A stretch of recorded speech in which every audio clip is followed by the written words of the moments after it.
Hey guys, welcome back to Maelstrom Gaming Studios. I'm Craig, and today we're going to determine which Hive Tyrant is for you. There are three variants. We've got the Swarmlord, the Foot Tyrant, and the Flyrant, or the Flying Hive Tyrant. All three of these are good options now, especially with the balanced data slate that came out, or I should say the Minitorum Field Manual. Swarmlord went down a significant amount of points, and that put him right in line with the other Hive Tyrants in terms of competitive. Today we're going to figure out which one works best for you. And if you're excited for that, do like and subscribe to stay updated on all of our content here at Maelstrom Gaming Studios. Members, I want to thank all of you for everything you allow us to do. And with that, let's dive into today's video.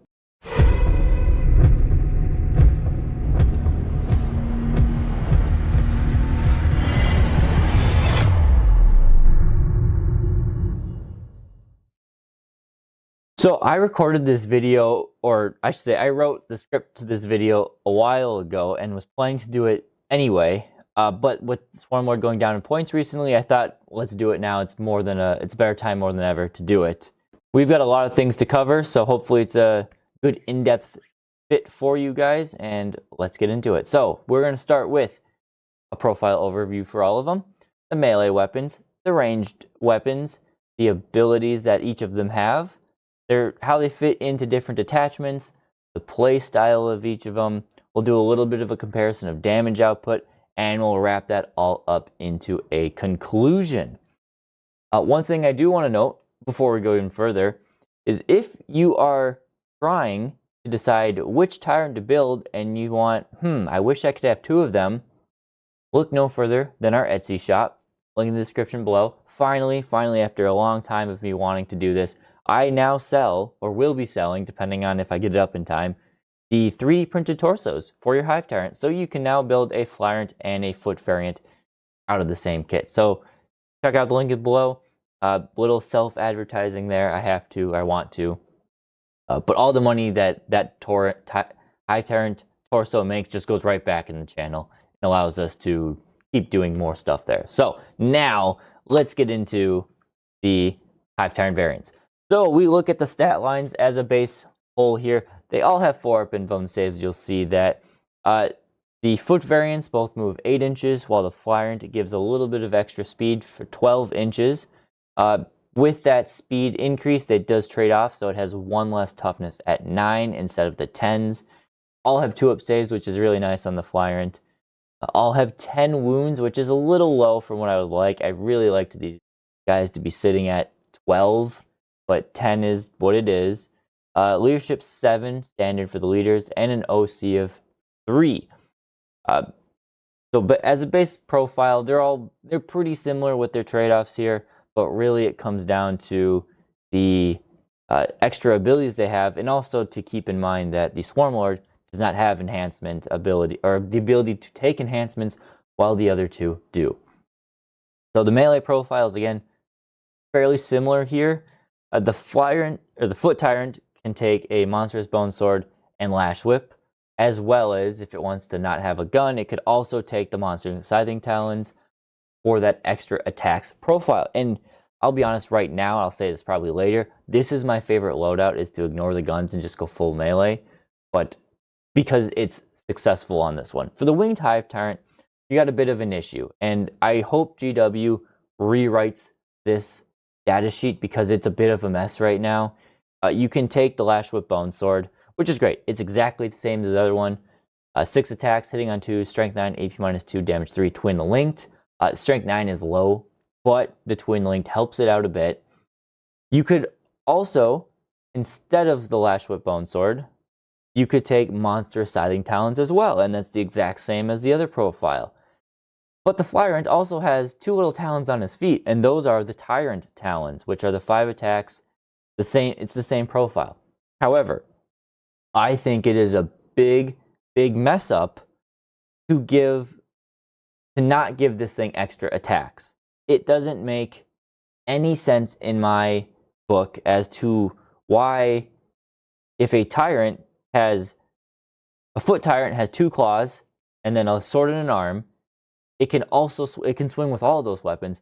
But if a Flyrant has a sword and a Lash Whip and then its 2 feet talons, it can't swing with all of those. Yes, maybe that looks a little weird as all of its limbs are going, but I think it should still be able to attack with those.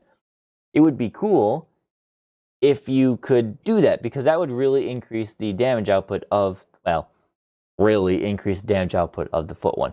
The only reason why I think they can't is because maybe they would have an issue if the monster scything talons on the winged Hive Tyrant and the regular Tyrant talons, if they all had extra attacks, it might cause some problems because extra attacks can't benefit from buffs and stuff. But they could easily just say, okay, on the winged Hive Tyrant, it doesn't have extra attacks, but the Tyrant talons do. I don't know. It makes no sense to me. It's a mess up, and I think GW should really change that because that hurts the damage output of the Flyrant. And then finally, you have Swarmlord. Very similar profile. It just has 2 extra attacks. Same strength, damage, AP, all that. And twin linked. Now, into range damage is a little bit different. The 2 weapons to consider for the Flyrant, or the Foot Tyrant, are the Heavy Venom Cannon and the Stranglethorn Cannon. And honestly, they're okay, but I just don't think they're worth it. I mean, the Venom Cannon, you know, you could get lucky and kill a Terminator or 2, but realistically, D3 shots, you could very obviously just roll 1 or 2 shots. Maybe you get 1 from blast, then you got to hit, and then you got to wound, and then you got to get through the invuln save, and it just maybe a kill 1. The Stranglethorn Cannon is nice, don't get me wrong. D6 plus 1, bit swingy, but you're also going against things that are more likely to have 5 or 10 models in a unit. You're probably going to get 1 or 2 from blast, so we'll say an average is like 5 or 6 shots. 7 AP minus 1, 2 damage. No ignores cover on it. I think the Stranglethorn Cannon probably should have had ignores cover, and the Heavy Venom Cannon probably should have had anti-vehicle 4+ on it. That would have made these things a bit more reliable. However, they don't. And I just think, on top of that, the Hive Tyrant should be hidden at most times.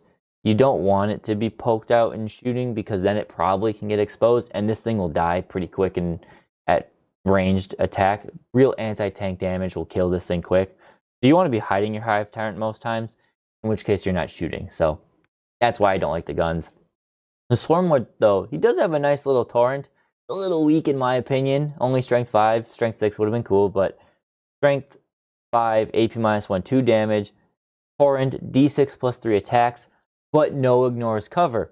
Why this one doesn't get ignores cover, but almost the exact same profile on the Neuro Tyrant gets ignore covers beyond me. I don't know. I sort of get the whole Tyrannofex doesn't get ignore cover thing, but this one really should have ignores cover in it, and that does hurt the damage output of Swarmlord. But you don't have to pay for it extra or do anything. It's just a nice ability, shooting ability to have. Special rules. This is the meat and potatoes of the Tyrants. So, start with the Winged Hive Tyrant. You have Will of the Hive Mind. Also, that's on the Foot Tyrant. But that is the use a battle tactic for a unit within 12 inches. It can cost 0 CP, and you can use it if you've already paid the cost to use that stratagem once before the turn. Important. You cannot use it for free and then pay for it again. You have to pay for it once and then use it for free. A little bit of a tactics thing going on there. Some detachments have great battle tactic stratagems and some don't, so it comes and goes there. The Winged Hive Tyrant has Paroxysm, which in theory is a neat ability, but I don't like it as much after playing a ton of games with it. A unit visible within 12 inches, you roll a d6 on a 1, you take d3 wounds, and a 2+, every model in that enemy unit loses 1 attack. I like it in the Invasion Swarm or the Unending Swarm list because -1 attacks to some units that are trying to blend through Gaunts is a good chance to keep those Gaunts alive longer. However, I just have bad luck with it, and I seem to roll equal as many 1s as I do 2+s whenever I do that. And a Hive Tyrant, I mean, you're almost to the point of doing a 30 your own wounds if you roll poorly when this goes off. So it's okay. I would have liked that just like the Hive Tyrant, it automatically happens, but it doesn't. And so for the Foot Tyrant, it trades out Paroxysm for Onslaught, which is a really great ability, is that all friendly units within 6 inches of model, their ranged weapons have the assault keyword. that stacks really well with our big bugs like our Tyrannofex, our Exocrines, and our Maliceptors.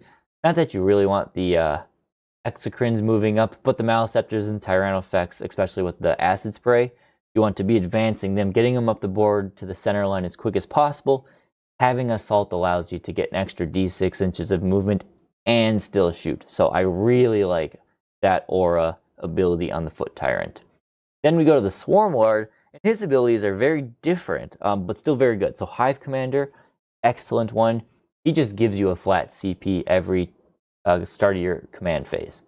So that's nice, especially if you want to play fixed secondaries, then you can have a way to always get that bonus CP. Malign Presence is a neat ability.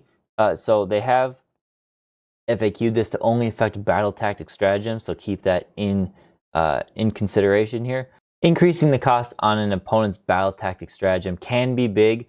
Space Marines, Armor of Contempt is a very good one to use it on because they love using that and we hate that one. So if you increase the cost of that, that's going to be huge. It is important to note though, Swarmlord does have to be your Warlord for whatever that is in order to do that. And he does have to be on the battlefield for that ability to come into play. A weird little stipulation there, at least the Warlord part, but that's fine. He can do it, and it's a nice one to have. Finally, he does have a great little ability that his synapse range is 9 inches. And I've been saying this for a while, ever since they changed synapse down to 6-inch range. I hate being 6-inch range. It feels so constricting that my Hive Tyrant cannot give synapse to my Gaunts that are 12 inches away. The big Psychic Beast cannot give synapse 12 inches away to the little bugs. I don't like that. I wish synapse was a 9-inch bubble, and then Swarmlord had a 12-inch bubble. Or go back to the way it used to be, 12-inch bubble synapse, and Swarmlord was 18, which was awesome. I just think, I know synapse is important and good, but I really think they should have expanded a little bit. It just 6 inches is on a regular unit so small, and 9 inches is good on Swarmy. So that's a good, nice thing to have. Detachment benefits. I already kind of touched on these a little bit, but again, we'll go into it. So in Vanguard Onslaught, the Flyant has the Invader keyword, so he's going to be the one you want to take if any of these. The one downside is that there aren't really many battle tactic stratagems to take advantage of. There still are some, don't get me wrong, but they're not as good or as plentiful as you would like. They also have some good enhancements if you want to take one on the Flyant, Chameleonic, and Stalker are fun ones. In Assimilation Swarm, this is a CP hungry detachment with no... They have one battle tactic stratagem. So Swarmlord, perfect fit for Assimilation Swarm. Unending Swarm, again, a CP hungry detachment. However, they also have a great selection of battle tactic stratagems. So I love the Flyant, also with that -1 attack ability. I can see people going for the Swarmlord in this, but I would rather take the Flyant. It's cheaper. You're using the battle tactic strats anyway. You just have to be a little more cautious of where your Flyant is and who you're planning to use strats on. And then it's kind of the same effect as Swarmlord in that regard. You could use Swarmlord though still, if you want to be just a bit looser with it. Crusher Stampede, excellent battle tactic stratagems, and the +1 to wound if you get all the way down or damaged to below starting strength, below half strength or at half strength, whatever it is. So 4 or 5 wounds. The +1 wound is very nice on the Tyrants. A lot of your monsters lack the Assault keyword, so in Crusher Stampede, I would recommend a standard Foot Tyrant because, yeah, you want that. You'll want that on your Tyrannofexes, your Maliceptors. The battle tactics are great on Screamers and Harusfexes, so excellent there. Invasion Fleet, you could really use whichever one you want here. Invasion Fleet is that nice all-comers detachment. The Sustain and Lethals are always nice on the Tyrants, and the good enhancements are nice on the Foot Tyrant, as well as that Feel No Pain battle tactic stratagem. You could argue and say, well, I'll just use the Swarmlord and take advantage, but I do really like the combination of the Hive Tyrant having Feel No Pain, you paying once for Feel No Pain on a unit, and then using the free strat again for another Feel No Pain. It really does amp up the durability. So I would lean towards the Foot Tyrant in that regard, but I could see arguments for both the Flyrant and the Swarmlord in that as well. And finally, in Synaptic Nexus, many monsters, again, shooty bugs lack that assault keyword. So argument for the Flyrant or the Foot Tyrant, because that good -1 damage enhancement is also there. However, I will say that the battle tactic strats aren't fantastic, and really there's only one that you'll be reliably using with the battle tactic ability. So you could take a little less bulky monster, go with Swarmlord, and have that general CP, but I would not knock you for taking a Foot Tyrant in that regard anyway. So mix off there. Hopefully that kind of helps you pick out which ones are good for which. And finally, some well, actually there's more combos and playstyles. So these guys can be powerful melee threats. Yes, they struggle in the tanks and stuff, but the heavy or the elite infantry or the light infantry, medium, whatever, they blender those things. They can do the damage, but you don't want to put them in too early. I like to keep my Tyrants reserved, and then maybe turn 3 or 4 they go out and they start slicing things up when my opponent's threats are, hopefully I've dealt with them. Maybe there's less anti-tank on the board. Maybe there's just less scary things to kill my Tyrant. Then the Tyrant can come out and play and have a few turns of being free to just slice and dice how they need to. The free strats are important. That is one of the big reasons to take them. So really plan about how you're going to use them. If you're going to be using a Tyrant, then think about who is going to be benefiting from your free strat, who's going to be benefiting from your ability, and make sure you keep those auras and bubbles in line in your brain and on the board when you move your models. If you keep them out, it could hurt your gameplay. For me, his ability, you can kind of just do whatever with him. And then some damage output. Again, not fantastic, but it's pretty good. So we are comparing against our standard slate of opponents: a toughness, a 4-up save, 1 wound guardsman at T3, the Intercessor, Terminator, Gravis, Rhino, Land Raider, and the Catan, who have been nerfed. So hopefully you don't see as many of them, but still. We got our standard Lashwood Bone Sword from either the Foot Tyrant or the Flyrant. You can see they do a pretty good job. They do some good damage to the medium vehicles. The Twin Linked helps a lot. They can punch the Land Raider, but the Catan is good luck. The Gravis, they do pretty good at killing them, and then everything else, they kill some. The combo I like on my Foot Tyrant, the Lashwood Bone Sword and Scything Talons, you can see the extra attacks from those really do boost up the damage there.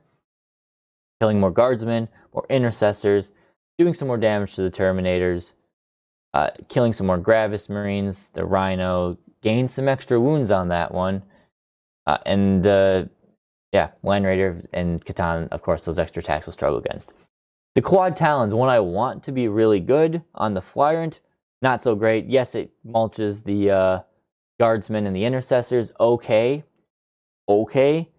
but it really struggles against anything else because you don't have the Twin Linked and you are low strength and lower damage. And finally, the Swarmlord, you can see he does all right. He kills Guardsmen, okay. He kills Intercessors. He kills Terminators, Gravis. He does really well into a Rhino. He can do some good damage against a Land Raider purely because he just has more Twin Linked attacks, and the Catan is your best bet, but I wouldn't count on him to kill it. So yeah, my preferred, again, the Flyrant, you probably just want the Lashwood Bone Sword. For me, the Foot Tyrant, I would want the Scything Talons in addition, and then Swarmlord to Swarmlord. In conclusion, the Hive Tyrants can be a bit of an essential portion to most Tyranid armies, though at their current price point, even with the Swarmlord getting a big point drop, they're still just a smidget too high for me to say you need one in every army.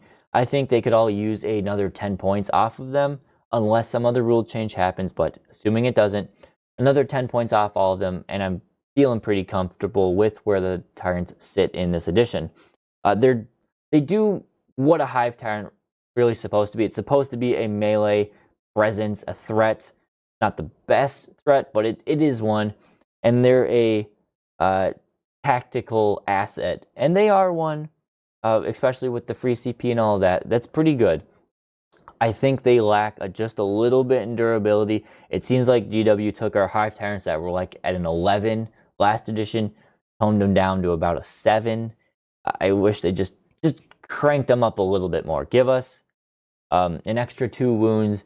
Give us an extra strength on our melee, or 2, whatever. Just a little something to get them back over the hump. They're just a little so-so. But I still love the Hive Tyrants, and I do include a lot of them in my list. Especially now, you'll be seeing Swarmlord a lot more, because I love my Swarmlord model. I love him to death, and I've been missing using him and having him be that threat on the battlefield. So that's all I got for you guys. Remember, if you want your Hive Tyrant torso, I really wish I had one right here in my hand. It's not with me. Check out the Etsy shop in the link down below. If it's not there by then, I'm working on 2 variants. One that is a standard torso, and one that is a standard torso with magnet holes in it. So if you want to magnetize your Tyrants, you can just plop the magnets in there, and we'll go from there. At the very least, the standard one will be out by the time you're watching this. Well, should be out by the time you're watching this video. The magnet one might take a little bit for me to get it. The magnet holes, modeling those in for some reason is acting weird, so I'm still fine-tuning that one. But all of that aside, it should be good for you guys to go. And if you do buy it, I'd appreciate it. Again, it might only be US based right now, just because the cost of shipping that little chunk of plastic or resin out of the country might be more than it's worth. So just pick it up from if you can find somewhere in your country that has it. So North America, probably only for now. Anyway, that is quite enough rambling. Hopefully you got something good out of this video. If you have anything else you want to add that I might have missed, put that down in the comments below. Thank you guys for watching, and we'll see you next time here at Maelstrom Gaming Studios.